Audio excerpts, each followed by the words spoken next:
It was a bitterly cold morning high up in the mountains when Jacob White first heard the cry. The sound was faint, broken by the wind, but it pierced through the silence of his lonely cabin life like a knife. Jacob had lived alone for years, far from neighbors, far from friends, and far from the chaos of the towns below.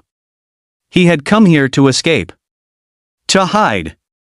But on that morning, when he stepped outside, what he found hanging from the edge of his roof would change his life forever. There, clinging desperately to the rain gutter, was a young blonde woman, her face streaked with tears, her knuckles white from holding on.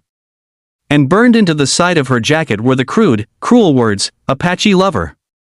Before we dive into this story of survival, compassion, and the life-changing power of kindness, we want to welcome you to Kindness Corner. If you believe in the power of simple human decency, in stories that remind us of the good still left in the world, then this is your place. Please hit subscribe, give this video a like, and share your thoughts in the comments. We love hearing from you. Jacob had never been the kind of man to rush. His life on the mountain was built around patience, waiting for the snow to thaw, waiting for the deer to wander, waiting for the fire to catch. But when he saw that young woman dangling, he didn't hesitate.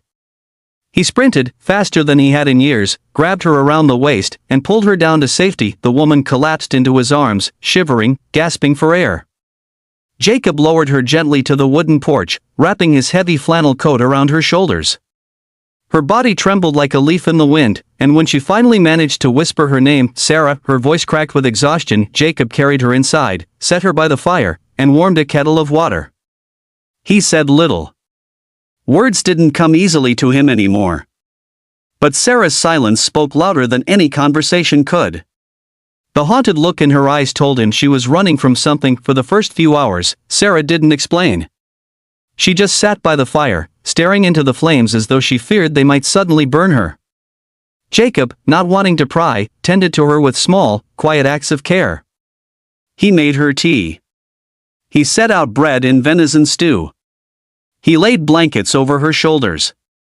These were gestures he hadn't shared with another soul in years. Finally, when the storm outside grew so fierce the wind rattled the cabin walls, Sarah began to speak. Her words came slowly, unevenly, as though each sentence carried the weight of her entire past. She told Jacob that she was from a small town in Arizona, not far from the Apache reservation.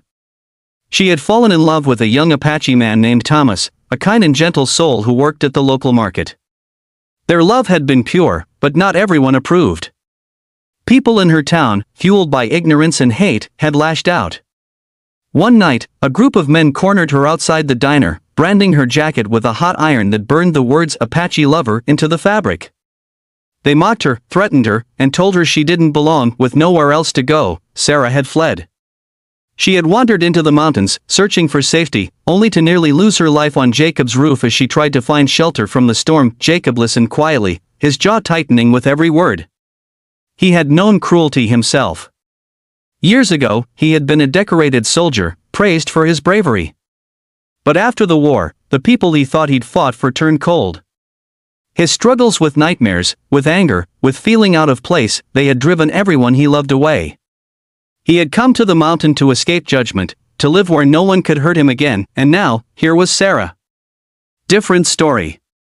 Same pain. Same loneliness. Jacob didn't tell her his whole past that night. But he did tell her one thing: you're safe here. Over the days that followed, Sarah began to heal. The cabin became a sanctuary, filled with the simple rhythms of mountain life. She helped Jacob chop wood. She learned to make biscuits in his old cast-iron skillet.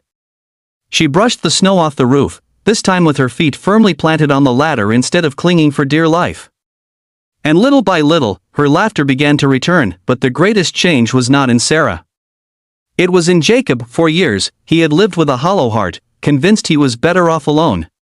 But in helping Sarah, in listening to her, in simply being there, he rediscovered a part of himself he thought was gone forever.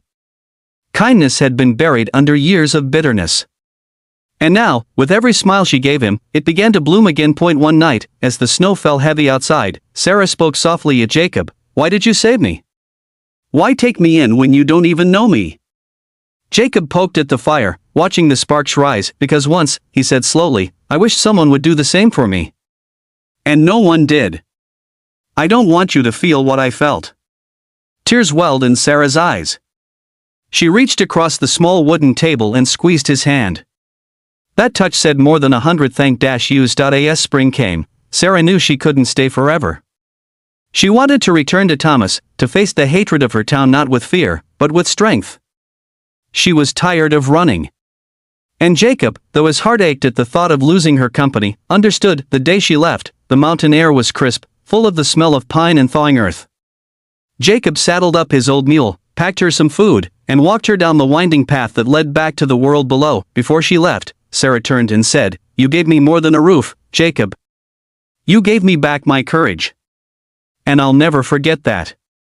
Jacob nodded, his voice too thick to reply. Months later, a letter arrived at Jacob's cabin. The handwriting was messy, hurried, but unmistakably Sarah's. Inside, she wrote that she and Thomas were building a life together, stronger than ever. The town had not changed overnight, but their love had inspired others to see differently, to speak out against cruelty, to stand up for kindness. At the bottom of the letter were 4 words that made Jacob smile for the first time in years: "Thank you for kindness." Jacob folded the letter, placed it in a wooden box, and set it on the mantel above his fire. From that day forward, he carried himself differently. He chopped wood with purpose. He greeted the wind with a smile. And though he still lived alone, he no longer felt lonely. Because he knew that kindness, once given, never truly leaves. It ripples outward, touching lives we may never even know, and that is the heart of this story. A lonely mountain man and a broken young woman, brought together by chance, both healed by the simple power of kindness. In a world that often feels divided, where cruelty can spread faster than compassion, we have a choice: to turn away, or to reach out. Jacob chose to reach out. And in doing so, he not only saved Sarah, he saved himself. So let this story be a reminder. Every act of kindness matters, no matter how small. A warm meal. A listening ear. A safe place to rest. These are not just gestures, they are lifelines. And you never know whose life you might be changing, including your own. Thank you for joining us today at Kindness Corner. If this story touched your heart, please subscribe, leave a like, and share your own experiences in the comments. Together, we can build a community where compassion is stronger than hate, where kindness is not the exception, but the rule. Remember, the world doesn't change through grand speeches or big promises. It changes one kind act at a time. Be the reason someone believes in goodness again.